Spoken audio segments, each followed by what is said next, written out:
Buonasera e ben ritrovati con l'informazione flash di New Sicilia. Vediamo insieme i titoli più rilevanti del pomeriggio.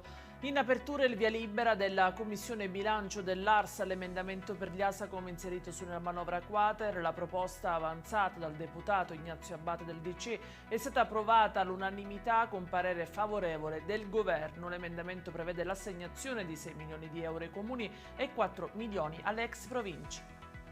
Ryanair ha annunciato ufficialmente l'apertura di una nuova base operativa all'aeroporto Vincenzo Florio di Trapani a partire da gennaio 2026.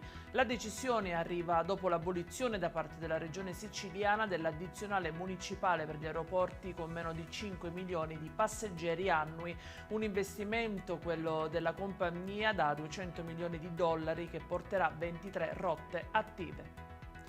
Dietro i 14 arresti di oggi ad Adrano del clan Scalisi si nascondeva una vendetta da parte del capo Pietro Lucifora, che stava elaborando un piano omicida per la morte del figlio Nicolò di 16 anni accoltellato e ucciso a Francofonte lo scorso aprile.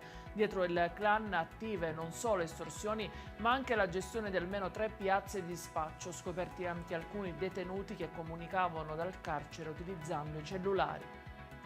Macabro ritrovamento alla periferia nord di Siracusa, dove è stato trovato il cadavere di un uomo in un terreno di Contrada Targia. A far scattare l'allarme è stata una segnalazione. Sul posto sono intervenuti gli agenti della Polizia di Stato che hanno rinvenuto la salma in avanzato stato di decomposizione. È in chiusura il meteo, domani una piccola tregua dal maltempo di queste ore, un peggioramento è previsto però a partire da venerdì, temperature ancora in calo.